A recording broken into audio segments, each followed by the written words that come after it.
Hi guys, welcome back. All right, so let's first jump on into our little today's Advent calendar winners for the 17th.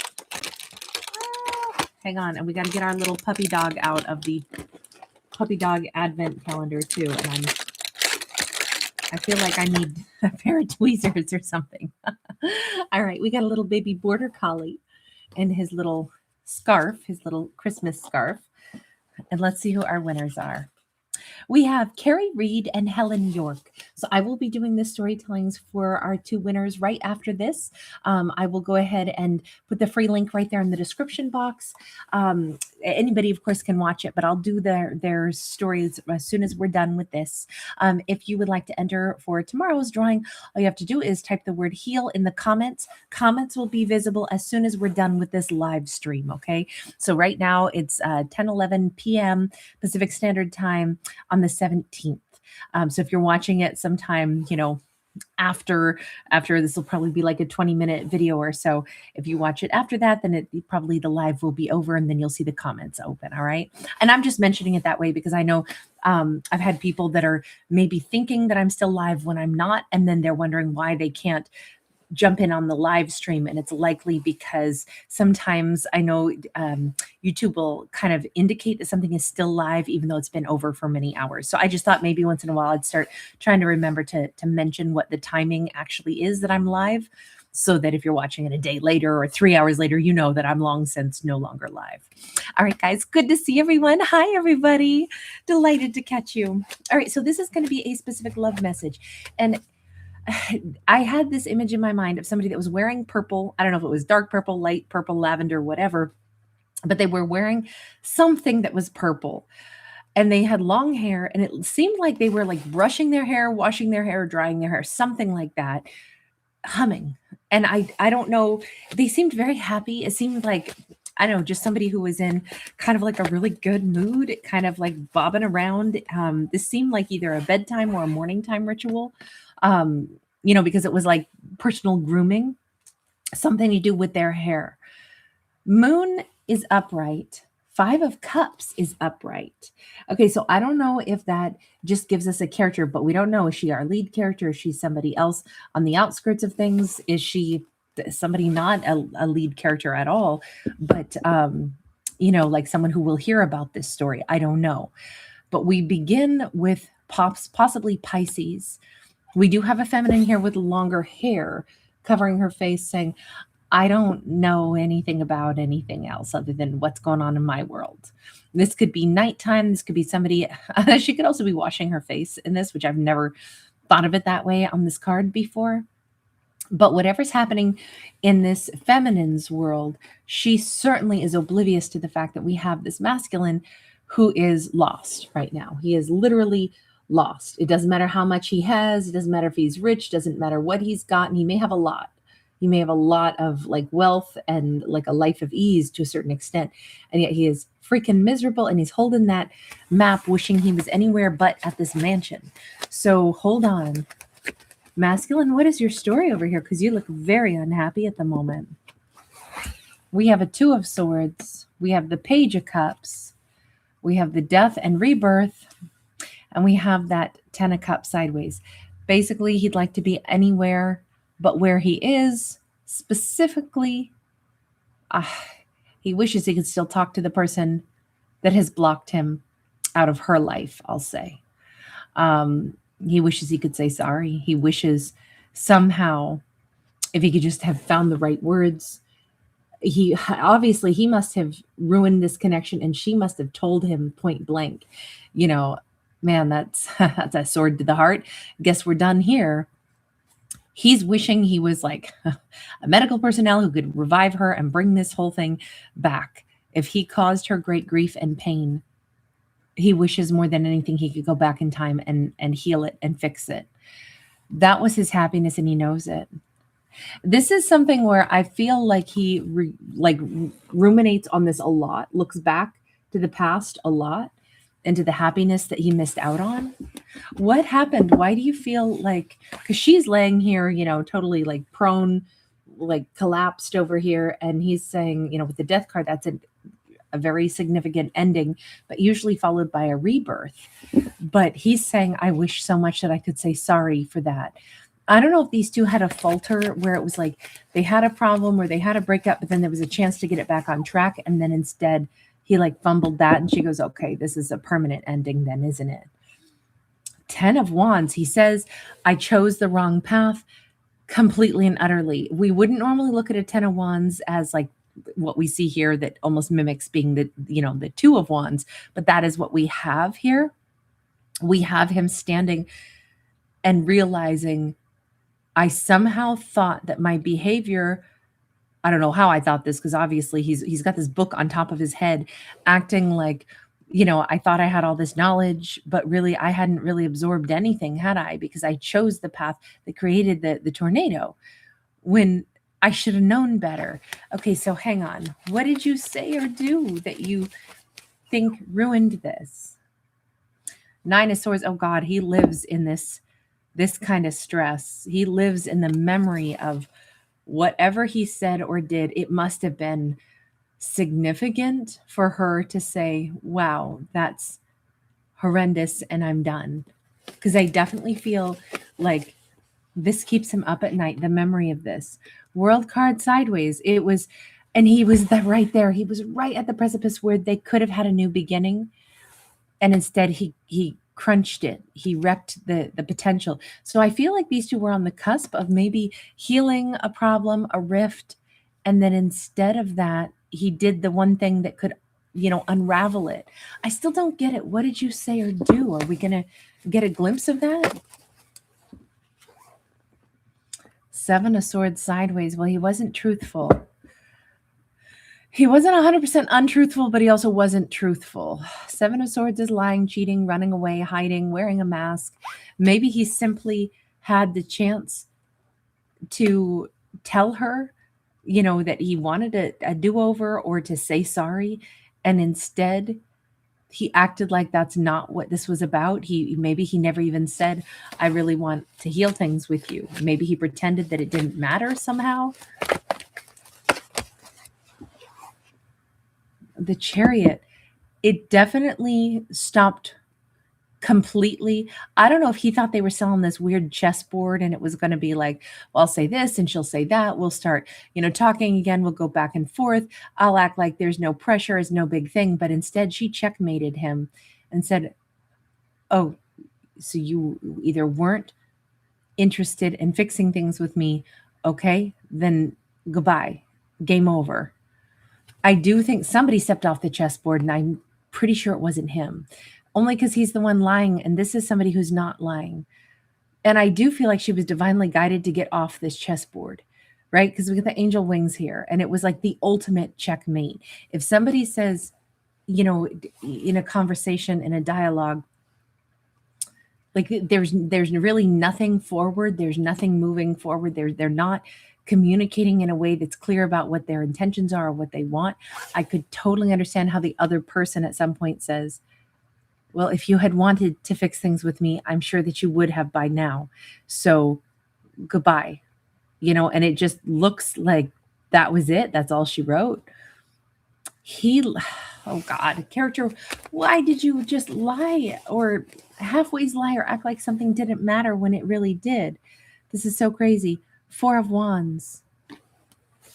What was the 4 of Wands? I mean, that's a card of marriage. So this was a very important connection. Ace of Cups in the reverse.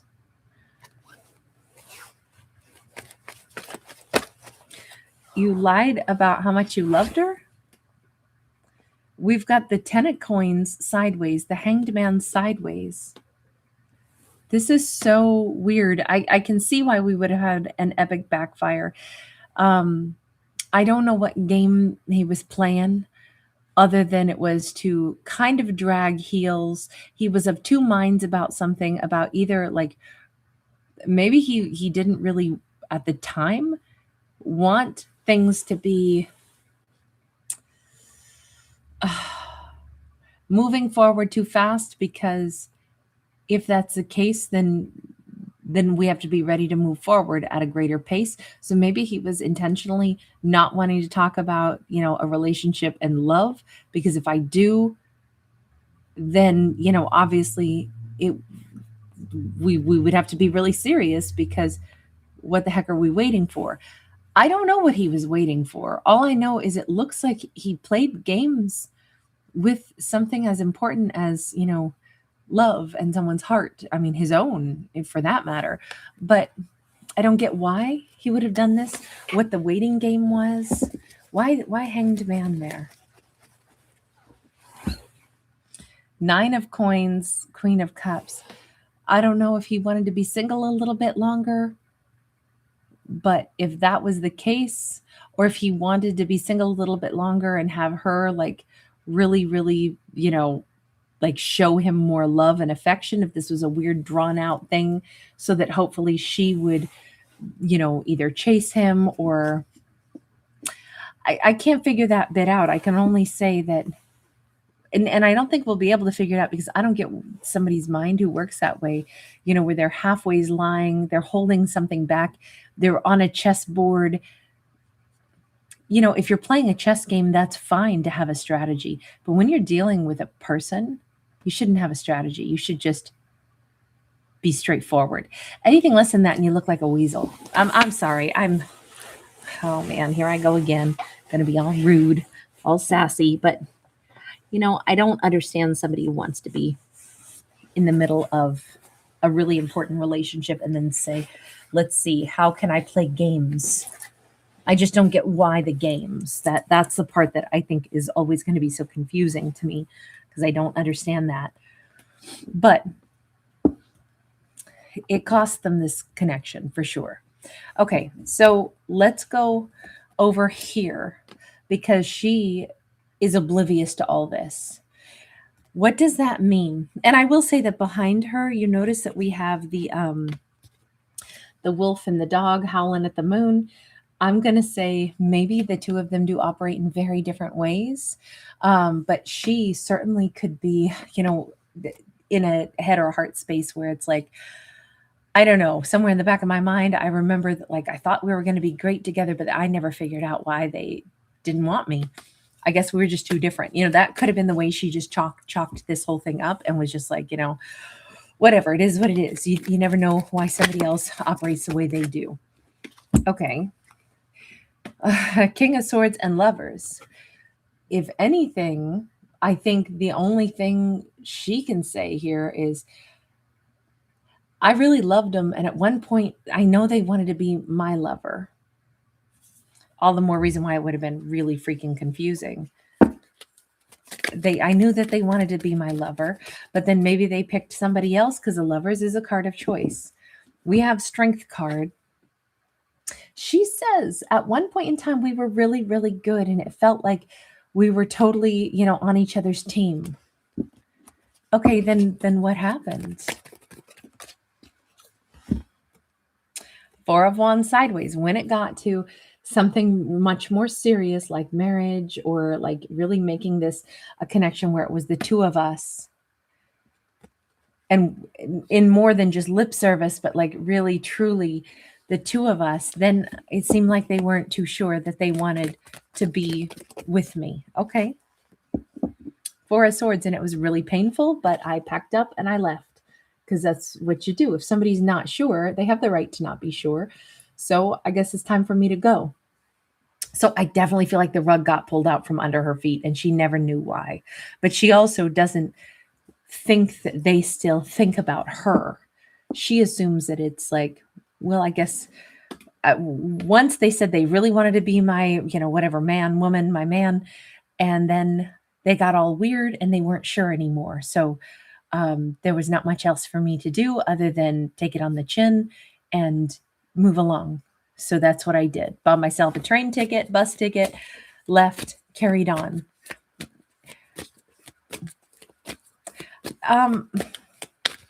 Let me just ask, because I hope that she just moves on and keeps moving on.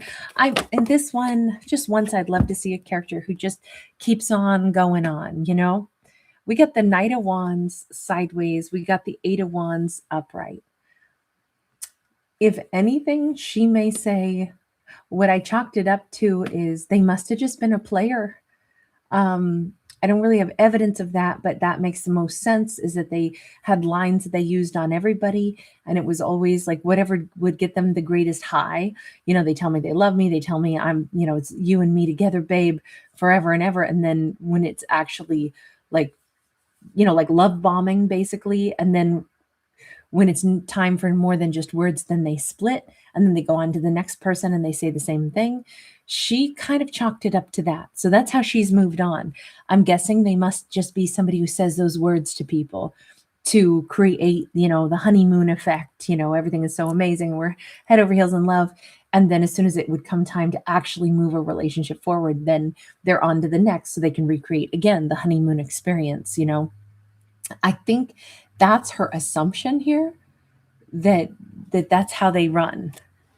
And they definitely couldn't stick around long enough to build anything real. Because when push came to shove, they were just a lot of talk and not a lot of action. So I kind of think that she's called it.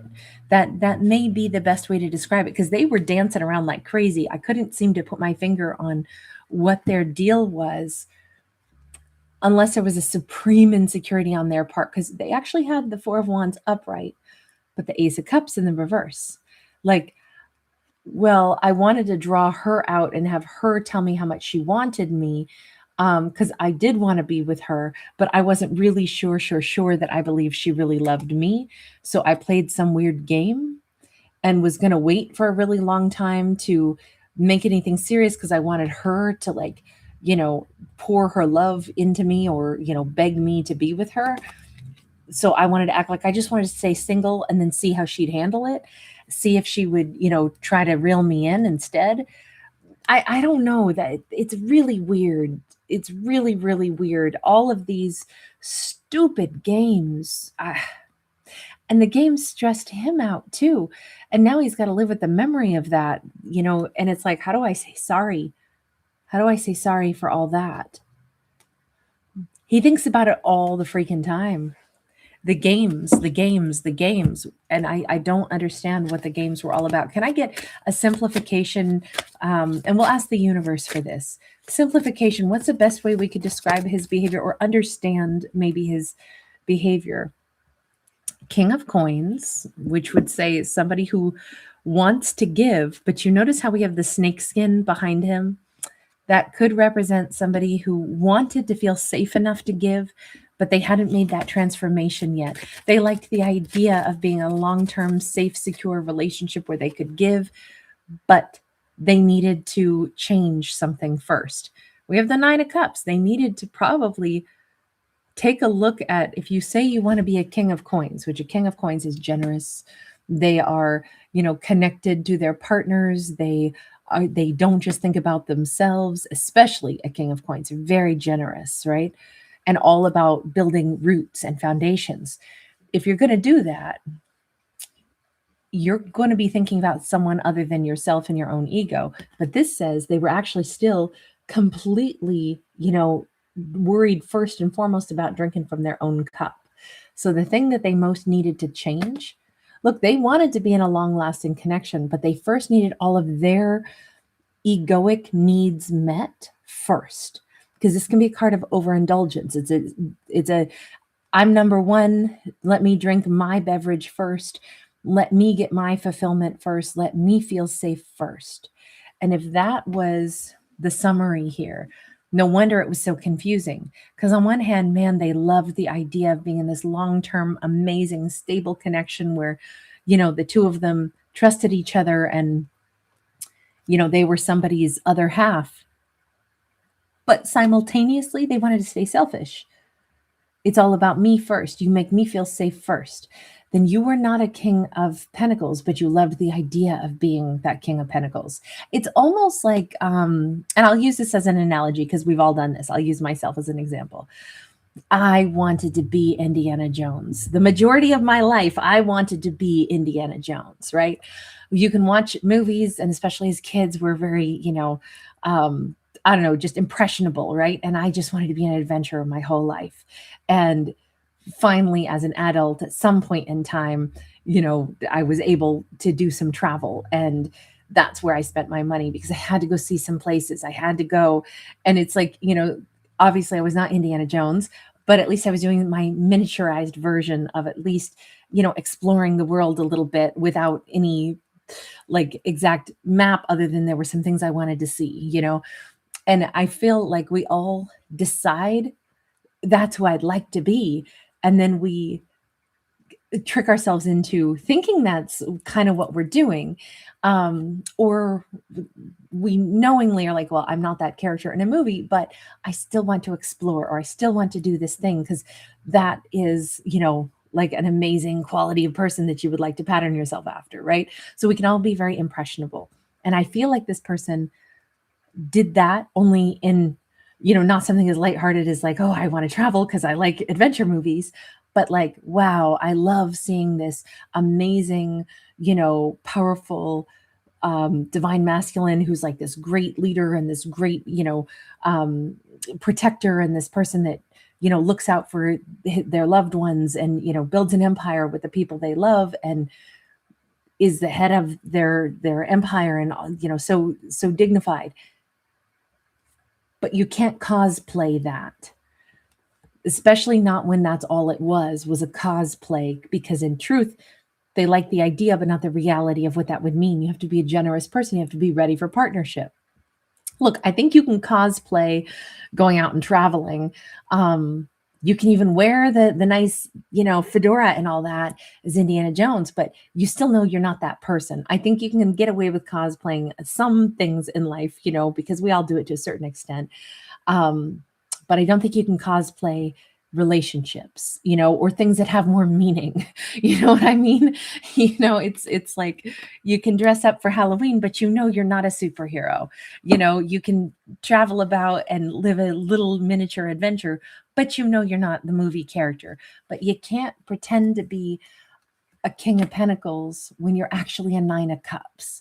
That distance is too far apart, and you can't really step into a role and then play that out toward other people. Then you're just a liar. That's different than saying, oh, I'm on vacation, I just want to explore. Those are two different scenarios. But I feel like this person cosplayed being a King of Pentacles, not because he didn't really want to be. He does, but he wasn't there. He was definitely not there. It was always first, how can I get my needs met? I want somebody to make me feel like I'm the King of Pentacles. But you needed to be the King of Pentacles. Okay, so that maybe is the best summary and why it was so hard to like put my finger on this character's, behavior a little bit. I am joyful. I love that. We would have had so much fun together if we were kids playing. Oh my gosh. You guys are adorable. So let's go back over to her side. So at this point, she kind of summarized this and said, I think they were a player. So maybe she got the cosplay aspect out of this. And then they moved on. On her side, we have 10 of Cups. We have the Fool. She's basically saying, so you move on and you still seek your 10 of Cups, and you be willing to take that leap the next time you meet somebody that, look, she could run the risk of getting love bombed again, because I feel like she is somebody who like believes in love, believes in going all in, so that if you're going to fail, it'll be an epic fail, but at least you gave it your best. And someday you'll meet somebody who's in it to win it also. And like, she may be somebody who takes a little bit more risk in love, or risk with her heart, because she's like, well, I'm resilient enough to try it. They said they love me. Maybe it turned out to all be love bombing and they were just a player, but I wasn't playing. I would have given them my real heart. They said they were all in, so I was all in too. That's how I roll. I go all in. If I really care, then I give it my best, and I'll do it again. The next person I meet that I feel that way about, and they say they feel that way about me, I'll take them at face value and I'll go all in. She does not seem like she cosplays at all. She seems like somebody that is freaking like a force to be reckoned with, because she will mean it. Like, this is the person who goes like, that's it. I'm going to be fearless. I'm going to give my heart to the things I want, knowing full well I might have the rug pulled out from under me. She is no worse for the wear. She is somebody who continues on, and she loves the way she loves. Oh, that song, with her strong desire to please, she will go to the end and back for her man. It's called "That's the Way She Loves" by Aaron Neville. It's got a very like bluesy Louisiana sound. I love Aaron Neville. Oh my God. We have the star. She is simply saying, and she could be quite a romantic. She could be somebody who wishes upon a star and says, universe, I know that a wonderful person is out there. Let me meet them. I will follow the stars to that person. She is very much still in the belief system that her person is out there. I do not feel like she thinks it's them. I think she says, they didn't want to be that person for me. That's okay. I can just go ahead and continue on though, because someone out there is my person. She does throw little wishes into the cosmos. I feel like she is somebody who's she or he. Please remember, I don't actually read for genders. This could always have been a same-sex couple, a reverse gender role situation. And here, indeed, we see her as a masculine energy, not as a feminine. So just bear that in mind. She is somebody who is quite brave, quite adventurous, and has not been deterred or turned sour on love, like at all. That which is an amazing, sweet. You are so awesome. Thank you so much. You are so lovely. Thank you for putting in that quote. Yeah, I feel like it's great to see her not at all getting bitter on the topic of love. So can we jump to the universe now and say, universe, what is the potential best outcome in this situation? We have the magician or the magus, and we have the 5 of wands sideways. So best possible outcome is to keep manifesting, and I'll say that that's probably on her side. And the other best possible outcome, possibly for them, is that they need to keep thinking about why they operated the way they did.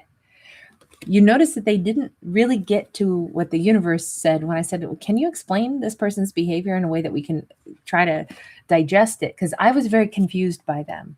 And keep in mind, where we met them, they're over here just being super bummed out. They wish that they had not played a game. They're still wishing they could have their 10 of cups. They're wishing that they had said sorry.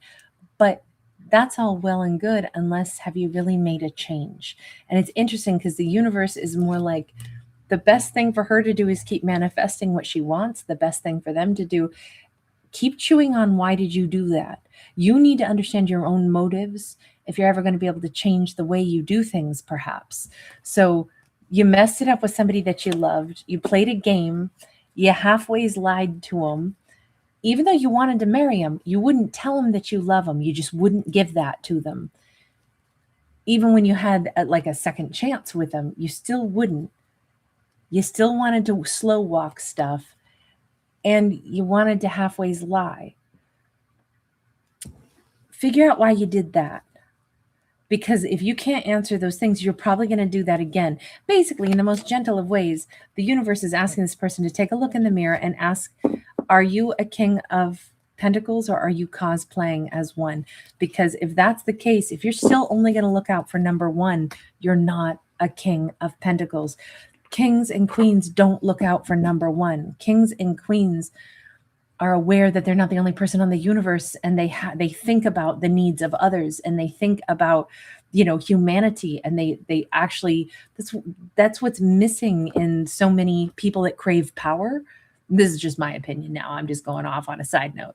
So many people that crave power want it for the selfish, I'm number 1, I want to be famous, I want to be in power. And they don't have real compassion for others, and they don't really think about the needs of others, and they are not meant to be leaders. They are exactly the people who should never have power, but they're also the ones who crave it the most. That is a huge underlying issue, and I think it's been that way throughout history.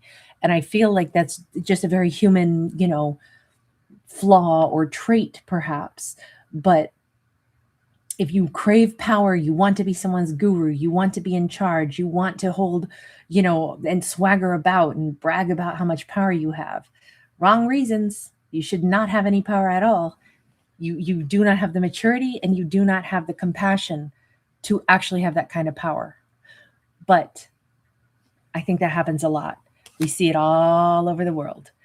This feels like one of those situations where if the universe is saying, just think more about your motive, just think about it. And if you learn more about yourself, you might be able to either come around and become compassionate, or you might be able to, 5 is a great number. It's a number of change. And we can't change sometimes until our actions, create an outcome that we don't like. And then we start to think about what we want, and we still don't get what we want. And then we start to think about, how come I lost it, and how do I avoid that in the future? 8 of coins. The best possible outcome is some kind of, energy of 8 of Pentacles. You got to work. And she maybe is somebody that has inspired them to work on themselves. And that could be a wonderful, wonderful thing. These two didn't meet for no reason. These two, if she is one of the reasons that he may actually start to grow as a person, then job well done, time well spent between these two, right? So I kind of think that this is a beautiful energy, or could be a beautiful energy in the story, even though the best outcome is not for them to get back together. The best outcome is for her to keep moving forward, manifesting what she wants, and for them to keep working on themselves. Maybe someday, or maybe in the next life, these two could cross paths again. But it's actually good if they keep thinking about her, keep thinking about what they've lost, and maybe eventually that'll lead them to some changes in their own personal behavior. Final message just for her. The Hermit, the Page of Wands. It's interesting because as much as we said, well, she seems to be like quite the romantic and somebody who's willing to take a big leap in love and willing to give it her best and willing to lay herself out on the line. If, anything that's going to work, I'm going to give it the best of me. If I want it to work, I know what it takes. So universe, guide me forward. It's just interesting because the star is closely connected to that Hermit card. The Hermit, oftentimes has the lantern, and they're on that soul journey. And what's interesting is she may not know it yet, but all this time, she's also been on a bit of a journey. Like maybe this was her big revelation as well. What I realized is I wouldn't change the way I do it. If I'm going to love somebody, I'm going to love them all the way.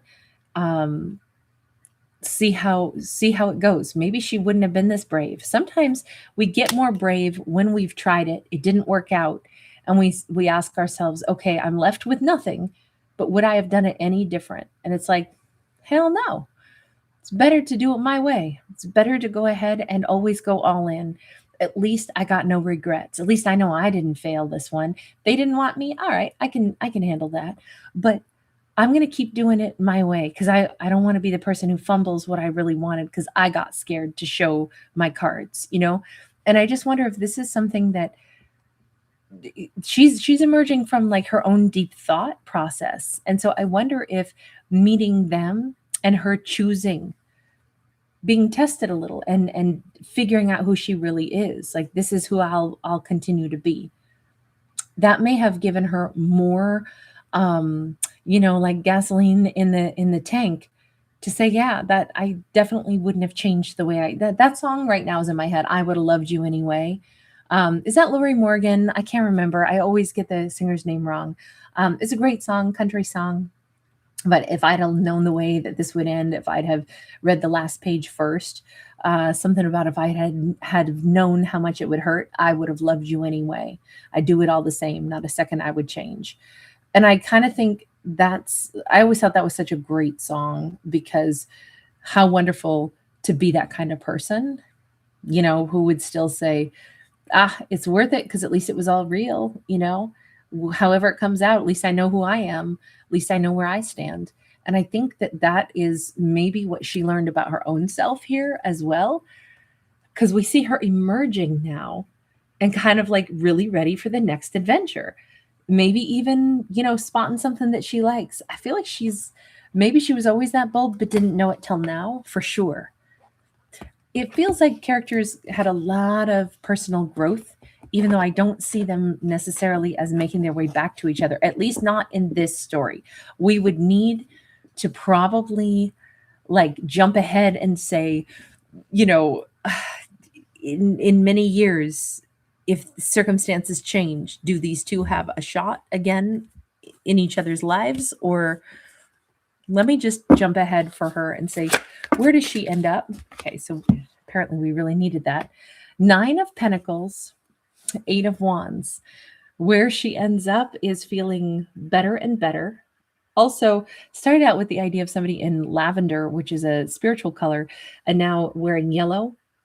Yellow is one of our most joyful and chattiest colors. It's a card or color of great communication.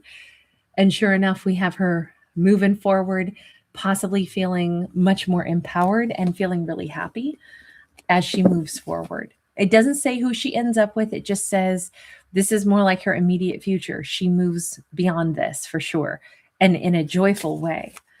Okay, what about for him? I totally thought a card popped out and it didn't. We have a 9 of Cups.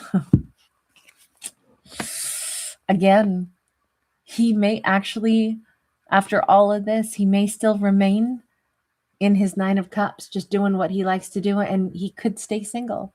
And maybe that's the truth of it. Maybe this person, as much as they love the idea of being a King of Pentacles, maybe when push comes to shove, maybe for this lifetime, they actually just want to look out for number one. That there's nothing wrong with that. If he wants to be single and he doesn't really want to be in a relationship, he wouldn't mind if somebody gives him a lot of security, but maybe he doesn't want to give outside of himself. Maybe in this lifetime, he needs to fulfill a whole bunch of things for himself first. That is not a villain. That is just somebody who maybe realizes that that's where he kind of wants to stay, is in the self-indulgent 9 of Cups. She also has a lot of personal energy here, but hers is one of stability, growth, and now she's able to progress.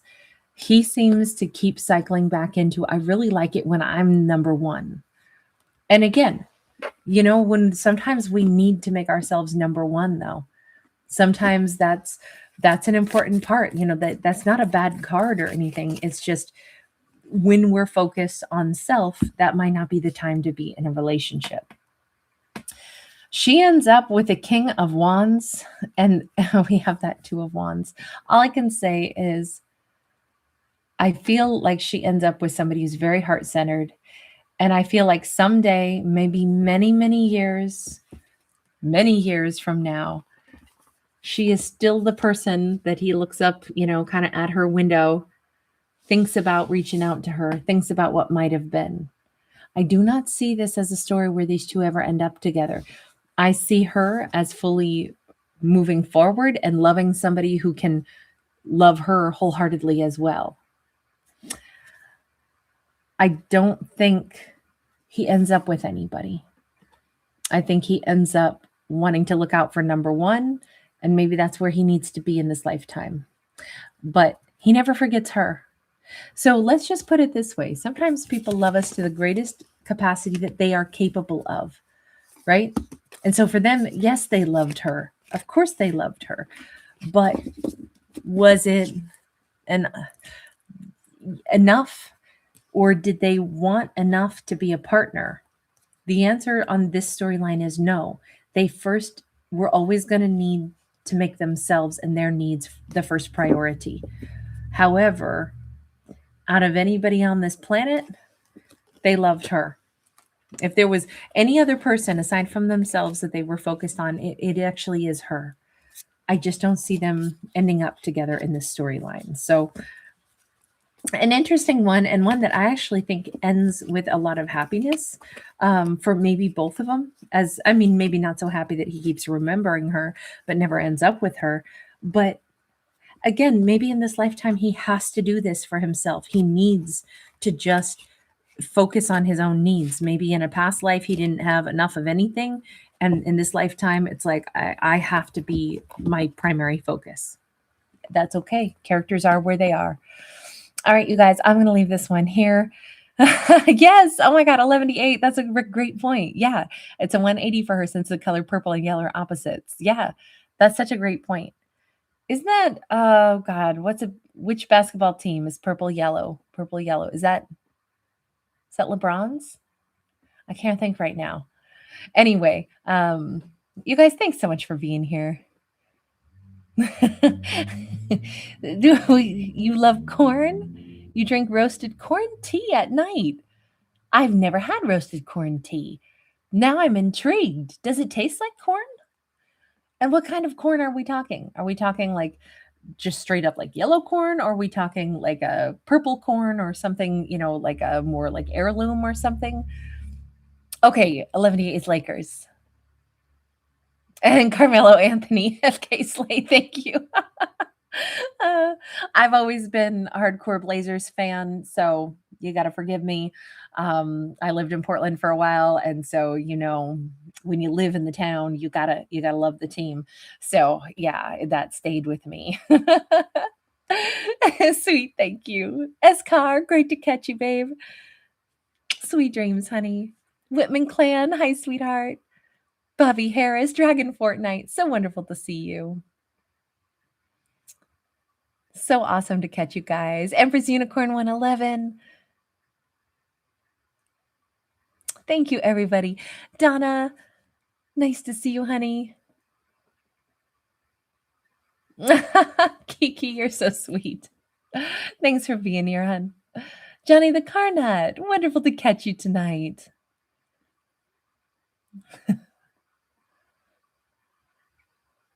Bruce Reed, hi. Good night, Moon. You're so cute, Bruce. Michelle for love, awesome to see you. I love that, Bruce Reed. I pray for guidance and discernment and that we don't get fooled again. I hear you. Red and Albert show, how are you tonight? And how's Mr. Albert doing? Is he all settled in now? Tummy's all right now? Wendy E, hi, hun. And I am joyful. I love that. Sweet, you are so funny. Yeah, I know, right? Junior, we named the dog Indiana. I love, well, the entire series, although not so much the very last one, but I loved the Indiana Jones series, of course, and Sean Connery all day. And that is indeed why we, in my family, we now have a cat named Indy. So yes, we carry that on. And at Summers, be wonderful to catch you. Anna Boyle, wonderful to see you tonight, babe. Supernova 333. Sorry, I almost failed on one of those threes. Perfectionist Virgo. Ginger Montague, hi, babe. Hi, Jeannie. Brave Pink Hero Green. Wonderful to see you tonight. Faye the Creative. See Nelly Run. Moonbeam Wendy. RT. Hi, honey. So wonderful to catch you guys. All right, so I'm going to bounce out of here, and I'm going to go ahead and get our other winners done for today, and then we'll bounce over to the other channel. As soon as I'm done out of here, you guys will see the comments open up. You can just type the word heal in the comment section, and you are entered to win for tomorrow's drawing, okay? Oh, I'm so glad someone needed. That's wonderful. I understand completely. My Aries is a little wild monster, and I wouldn't have him any other way either. When something's wrong with him and his little personality is subdued, I'm like lost. Like, where is my naughty blue healer who is constantly yapping at me and telling me what to do? I know exactly what you mean. So I'm glad your baby's doing good. Cheers. All right, you guys, take care. I'll see you again in a few. Bye.